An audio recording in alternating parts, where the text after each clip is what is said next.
Ja, hallo liebe Freunde zu einem neuen Videodreh heute Nachmittag aus Beuerberg, Simsee in Oberbayern. Wir haben hier ein wunderschönes Auto, ist einer der schönsten Formen, die Daimler-Benz jemals geschaffen hat. Das ist ein Mercedes 320. Und normalerweise hört er ja auf ein 320a Cabriolet. Das bedeutet nämlich vorne 2 Sitze und 2 Türen. Es ist aber so eine Sache, die meisten 320 Cabris, da weiß man immer nicht genau, wie echt die sind oder nicht. Und gerade hier, also das ist eine ganz verrückte Geschichte, wo wir immer noch recherchieren. Ich kenne das Auto sehr, sehr lange und ich kenne auch denjenigen, der das Auto rübergeholt hat. Das heißt, der das Auto bekommen hat 1985. Ist das Auto nämlich aus der DDR gekommen, erst nach Belgien, und dann hat er das Auto irgendwann nur in Teilen gekauft. Und wir waren bis dato davon ausgegangen, also der Hintergrund, das muss ich vielleicht mal kurz sagen, es hat ja nach den Bombenangriffen über Mannheim ist die ganze Stadt abgebrannt und da war auch das Mercedes-Werk. Und die Serie 320 ist in Mannheim produziert worden und damals sind bei diesen Bombenangriffen auch die gesamten Unterlagen mit verbrannt. Also wenn man jetzt keinen Original-Kfz-Brief mehr hat von 1938, dann ist der ja gebaut worden, dann ist das alles nicht mehr nachzuvollziehen, nicht mehr nachzuweisen. Und diese Autos, wenn die dann im Krieg konfisziert wurden, dann sind sie in eine Ecke geschoben worden, vielleicht noch von Russen irgendwie mitgenommen worden, das weiß man ja alles nicht. Und dann stand dieses Auto speziell ewig in der DDR und ist dann 85 verkauft worden. Jetzt ist das immer so eine Sache, wenn man die Originaldokumente nicht dabei hat, weiß man eben nicht, ist echt oder ist nicht echt. Deswegen eins vorweg, ich erkläre hier, wir können im Moment nicht verifizieren, dass der Wagen echt ist oder nicht. Die meisten von denen, die rumfahren, sind geschnitten, gebaut, ich weiß nicht was alles.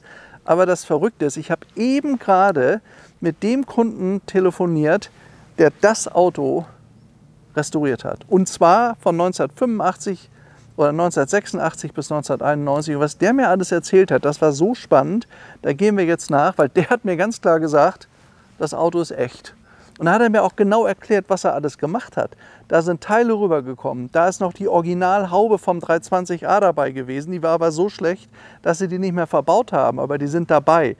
Und ich muss das recherchieren, ich muss ihn besuchen. Das ist so, ihr wisst ja, wir haben ein altes Netzwerk, wir machen das 38 Jahre lang. Und dadurch kenne ich manche Leute halt eben 30 Jahre und länger. Und das ist in dem Fall jetzt so. Ich muss mit dem Herrn sprechen. Aber weil der Wagen so wunderschön ist, in dieser Zweifarbkonfiguration, er hat mir auch gerade erklärt, was er alles restauriert hat, wie edel er das gemacht hat, mit welchen Materialien. Das kann man zum Beispiel hier vorne, kleines Beispiel, kleines Detail, dieser tolle Stern, schaut euch das mal an. Der ist sensationell hochwertig, das erkenne ich, weil ich ja viele von diesen Autos auch schon verkauft habe. Wir haben letztes Mal einen grünen hier gehabt, den wir verkauft haben. Also er hat mir eben genau erklären können, der ältere Herr, was er alles gemacht hat, damit der Wagen wieder in diesen Zustand kommt. Und das finde ich so interessant, dass wir gesagt haben, auch wenn wir im Moment nicht alles genau verifizieren können, das ist ein Projekt, dem gehen wir nach, und weil er so schön ist, fahren wir den jetzt einfach mal. So, und das geht jetzt los. Er hat 78 PS, ist gebaut worden 1938, hat eine 3,2 Liter Maschine, hat ein Vierganggetriebe.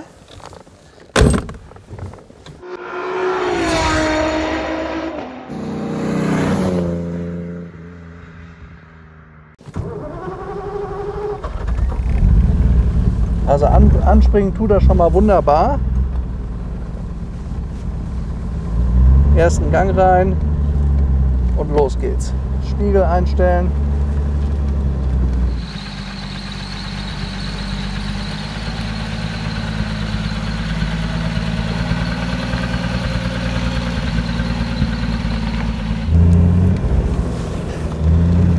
Ja, das haben wir auch selten. Wir recherchieren ja normalerweise die Fahrzeuge, die wir da haben.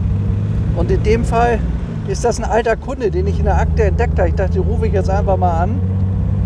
Und ich sehe das jetzt schon hier innen drin. Das ist extrem hochwertig restauriert. Und als ich ihn gerade am Telefon hatte eben, da sage ich, Sie wissen ja das Problem um Mercedes 320a, da gibt es ja ganz, ganz viele, die nicht richtig sind, wo man nicht beweisen kann. Da sagt er, nein, Herr Luftschütz, mein Auto ist echt. Also ich nehme das jetzt nicht auch einfach so hin, weil ich habe es gesehen, er hat eine ganz lange Beschreibung, er hat den Wagen irgendwann Mitte der 90er Jahre dann weiterverkauft.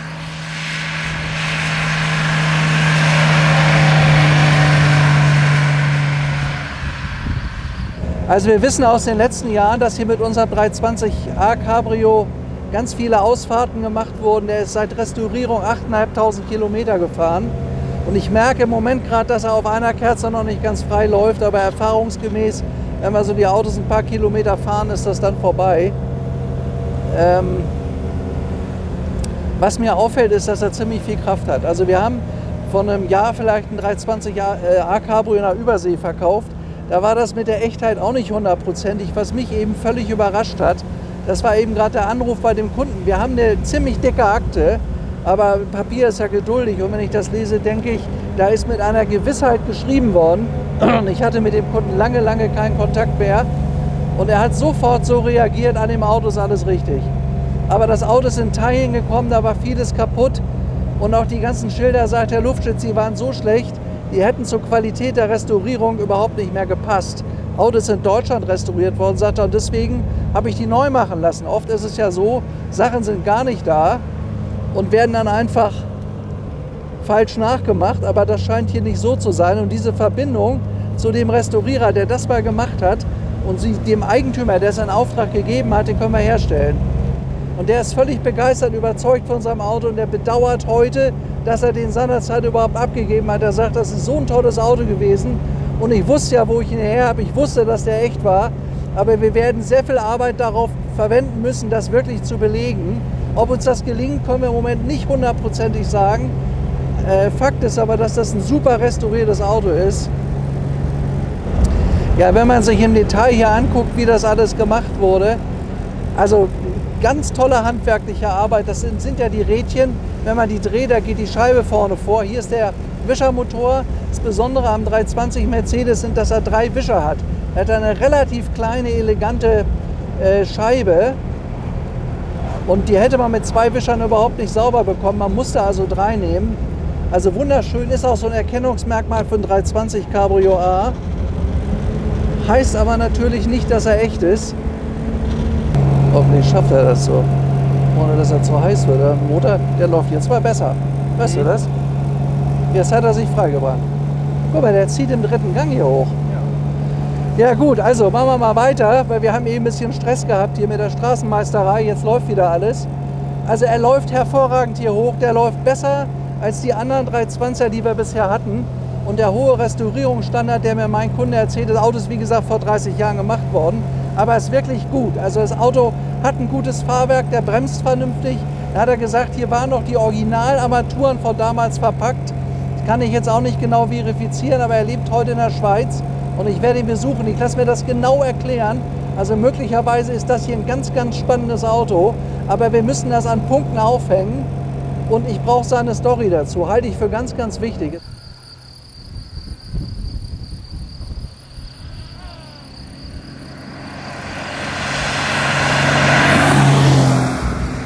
Ja, also unser Mercedes 320 Cabriolet A ist einer der schönsten Formen überhaupt, die Mercedes gebaut hat.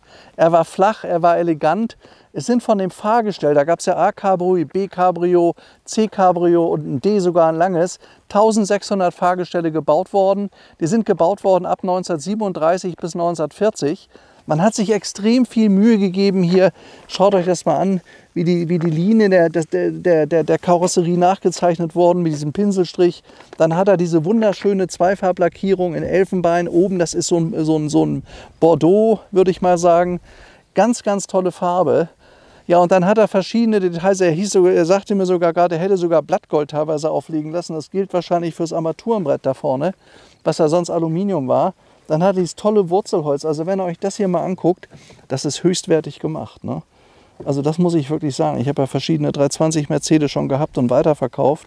Das Auto ist ganz toll gemacht worden. Und was eben auffiel, der hat einen Moment gebraucht, da zuckelte er so ein bisschen. Da war ein Zylinder nicht frei, eine Kerze. Ist er jetzt. Der hat mehr Kraft als die anderen. Also es gab ja da 2 Motorvariationen, einmal 3,2 und dann einmal 3,4 Liter. Der hat 3,2, aber der rauscht ab, als ob er 100 PS hat. Das ist mir eben aufgefallen. Ja, ganz toll.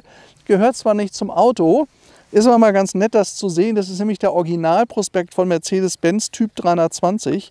Von dem reden wir gerade. Daimler-Benz AG Verkaufsstelle Chemnitz. Die gibt es wahrscheinlich heute nicht mehr, schätze ich mal. Aber das ist ein Originalprospekt aus der Zeit. Schaut mal. Genau so, wie er da im Prospekt ist, haben wir hier stehen. Und das finde ich toll. Also man weiß ja auch nur dann, wenn man sich wirklich auskennt, wie so ein Wagen mal authentisch war und wie er mal ausgesehen hat. Das ist übrigens ein D-Cabriolet mit 4 Türen, hat es also auch gegeben. Es gab ja, wie gesagt, verschiedene. Da gab es sogar als Limousine, als Innenlenker hieß das damals. Also ein total irrer Prospekt. Und wie gesagt, kein Nachdruck, der ist original. Hier, und da gab es sogar dieses Auto mit einer geteilten Scheibe, hat es auch später gegeben, glaube ich bis Baujahr 41.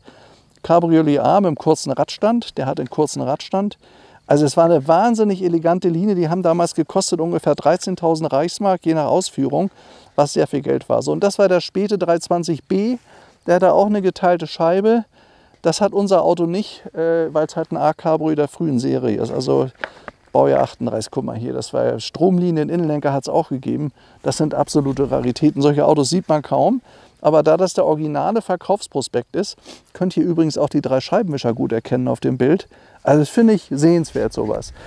Ja, innen hat er, und das macht ihn so elegant, dieses wunderschöne Reserverad, was hinten drin montiert ist. Das habe ich auch schon mit 2 gesehen. Ich glaube, hier ist nur 1. Habe ich schon mit 2 gesehen. Dann hat er hier die originalen Rückleuchten. Die sind richtig so. Hier vorne ein D-Zeichen, das ist der Tankdeckel. Ja, man sieht, wenn man guckt, auch was die Verchromung angeht. Also ist alles richtig hier bei dem Auto. Dann hat er ein helles Verdeck. Also wir lassen das jetzt aber mal so. Damit sieht er zwar auch elegant aus. Könnt ihr hier unten sehen, ein helles Originalverdeck. Und hat die Türen hinten angeschlagen. Das heißt also, wenn man den öffnet, geht er so auf nach vorne. Ja, innen alles Chrom und ich sag mal, es soll, also so haben wir das schriftlich, auch der Holzrahmen neu gekommen sein bei dem Auto. Das sind, wie gesagt, das ist eine Beschreibung, die ich habe alles von dem ersten Besitzer, der das damals vollständig hat restaurieren lassen hier in Deutschland. Und dass er sich Mühe gegeben hat, das sieht man im Detail. Übrigens hier vorne auch Emaille-Schild Daimler-Benz AG Werk Mannheim. Und das ist ein bisschen das Problem, weil da die ganzen Unterlagen verbrannt sind. Also wenn man, wie gesagt, nicht einen Originalbrief hat, dann weiß man das nicht. Ja, hier vorne Chromlampen groß drauf. Bosch-Stempelchen haben wir nicht, die fehlen. Aber hier drin Bosch, die Beleuchtung ist die Originale. Guck mal hier. Also er hat mir gesagt, es gab ganz, ganz viele Teile. Das Auto war in einem extrem schlechten Zustand. Man kann aber an Details in diesem Auto nachweisen, dass es ein A-Cabrio war und die müssen wir jetzt finden. Das können wir euch jetzt nicht versichern. Wir können es euch nur sagen, dass es wahrscheinlich so ist, aber belegen können wir das nicht. Ganz wichtig.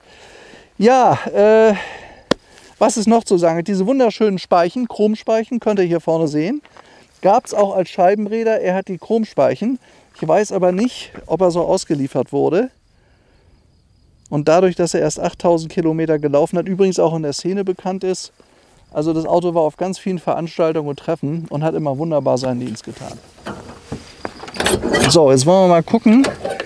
6 Zylinder, 3,2 Liter Hubraum, Vorkriegs-Mercedes von 1938. Ja, man sieht auch hier den extrem hohen Restaurierungsstand. Also das bin ich vom 320 nicht gewöhnt.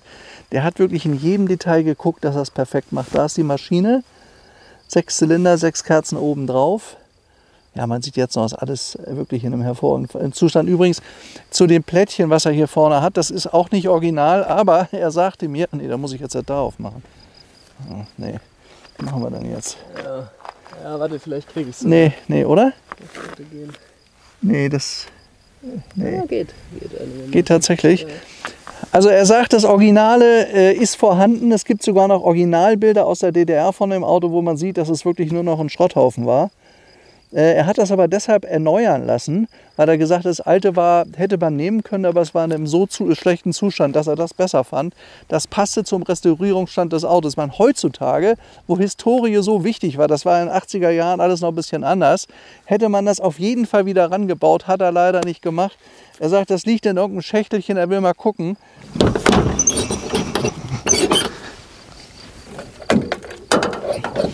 Übrigens, die 320b Cabris sind auch gerne von Generälen und von Leutnants der Wehrmacht gefahren worden. Das waren damals absolute Referenzfahrzeuge. Wenn man es da sowas gebracht hatte und eine ganz besondere Stellung hatte, dann ist der Wagen genommen worden.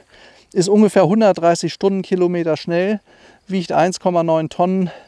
Verbrauch so 16, 17, 18 Liter, also Verbrauchswunder sind das damals nicht gewesen, aber mit dem 70-Liter-Tank ist man halt eben 400 Kilometer weit gekommen. Und das war bei den damaligen Strecken doch eine ganze Menge. Also was ich hervorragend finde, ist wirklich, wenn man sich hier die Details anguckt, ob das der Griff ist, ob es das hier vorne ist, die Lampe, das ist sehr, sehr hochwertig alles gemacht worden. Das ist bei der Restaurierung dieser Autos nicht üblich. Und vor allen Dingen, wenn man überlegt, dass das angefangen hat Mitte der 80er Jahre, wo man den Wagen immer aus Leder schon wieder schön patiniert, ganz festes, tolles Leder, schaut euch das mal an. Das finde ich wirklich hervorragend. Auch der Teppichboden sehr geschmackvoll ausgesucht. Wunderbares Wurzelholz, nirgends kaputt. Also das besticht wirklich bei dem Wagen.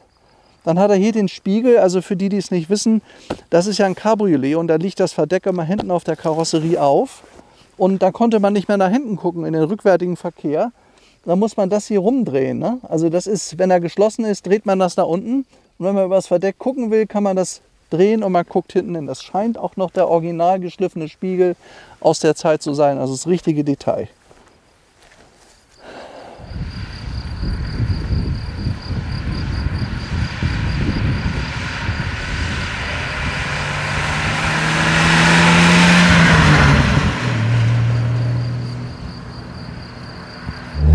Übrigens haben wir noch ein Gutachten dabei von einem namhaften deutschen Restaurierungsbetrieb und die haben gesagt, wenn man diesen Restaurierungsstand heute machen möchte, kostet das 800.000 bis 900.000 Euro. Und was zusätzlich nötig wäre, wäre das Altteil. So, also ein original altes Fahrzeug. Also ein Wagen kostet mit Altteil immer 1 Million und mehr. Und so gesehen ist der Wagen also deutlich drunter. Das muss besprochen werden und das liegt halt eben daran, letzten Endes, wo der Preis landet, wie weit man das Auto tatsächlich verifizieren kann. Wenn man das Auto verifizieren kann, liegt er sicherlich bei über 600 und wenn man das nicht kann, dann liegt er halt eben etwas unter 600. Den Rest muss man besprechen. Also da will ich mich auch gar nicht weiter festlegen. Das hat auch mit dem Eigentümer was zu tun, wo der sagt, das machen wir nicht. Aber als 320 Cabrio ein schöner Wagen, der gut läuft, an dem man sämtliche Veranstaltungen mit Bravour teilnehmen kann, das ist er. Und ich finde dadurch, dass er so hochwertig gemacht hat, in allen Details, auch von der Farbgebung, ist das ein außergewöhnlich schöner 320a. Also ich sag mal, wir haben ja schon diverse verkauft, da gibt es auch viele in quietschigen Farben, wo man dann sagt, so richtig gut sieht das nicht aus oder überrestauriert. Da kommen ja auch diverse Autos aus Polen nach dem Motto aus 1 macht 2.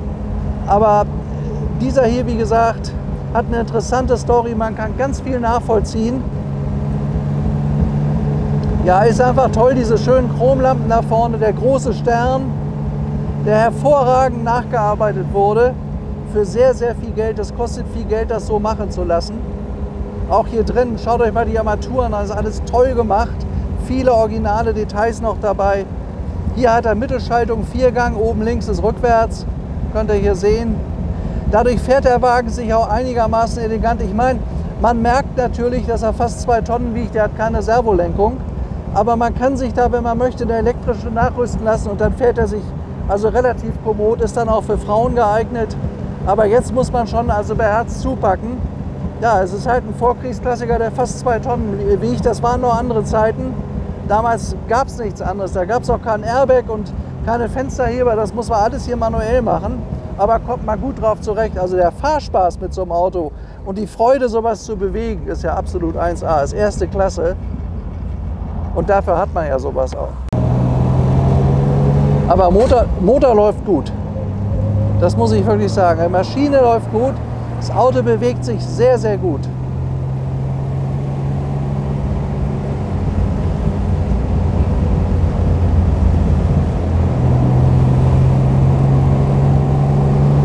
Oh, fährt schön, ne?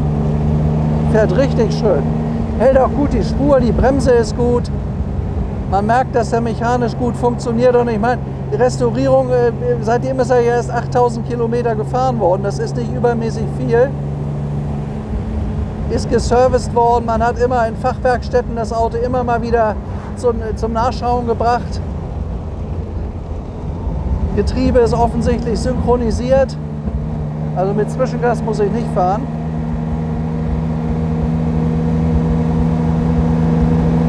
Schönes Auto. Auch hier im Detail gut gearbeitet. Ne? Das verzieht sich ja öfter mal. Alles super Zustand. Sehr schön gemacht.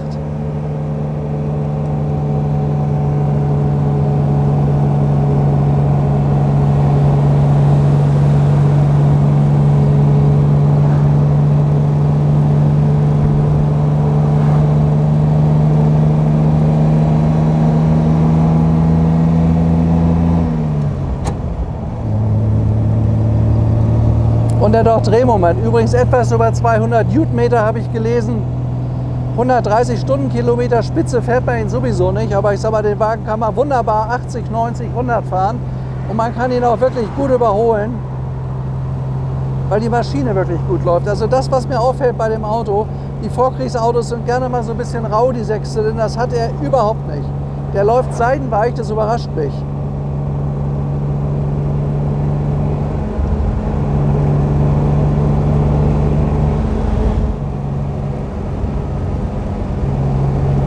Achso, wir haben noch gar nicht die Instrumente erklärt.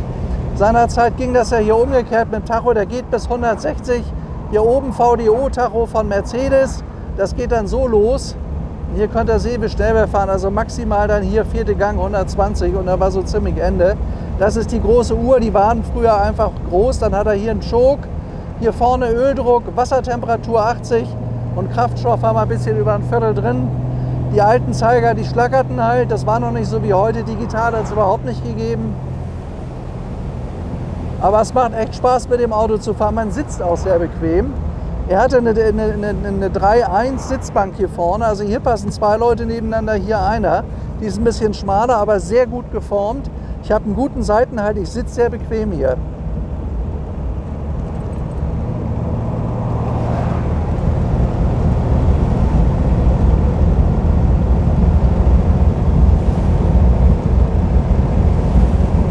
Ja, das ist der Stand der Technik im Jahr 1938 gewesen, 1,5 Jahre vor dem Krieg. Die sind seit 37 gebaut worden, diese Autos, bis 41, bis in den Krieg hinein. Dann war Schluss mit der Fertigung dieser Autos. Und nach dem Krieg ging man ja mit wesentlich kleineren Hubräumen erstmal los. Spitzenmodell war dann der Mercedes 300, 300S, aber 3,2 bzw. 3,4 Liter hat man nach dem Krieg erstmal nicht mehr gebaut. Also da war die Entwicklung seiner Zeit vor dem Krieg ziemlich weit fortgeschritten. Da lag Mercedes mit solchen Autos hier ganz, ganz vorne. Vor allen Dingen die Karosserien sind ja wunderschön von dem Wagen. Kann man nicht anders sagen. Einer der schönsten und elegantesten Karosserien, die aus meiner Sicht in den 30er Jahren überhaupt gebaut wurden. Eine ganz tolle Linie, fließende Linie von vorne nach hinten. So, da sind wir wieder am Beuerberg. Also das war eine ziemlich ausgiebige Fahrt. Jetzt wollen wir mal gucken hier.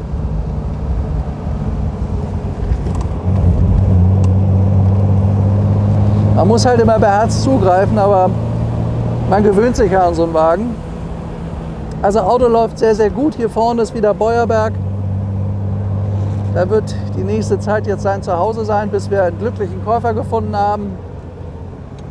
Also ich kann nur sagen, es ist ein spannendes, interessantes, schönes Auto, wo sich immer sehr, sehr viel Mühe gegeben hat, den zu restaurieren.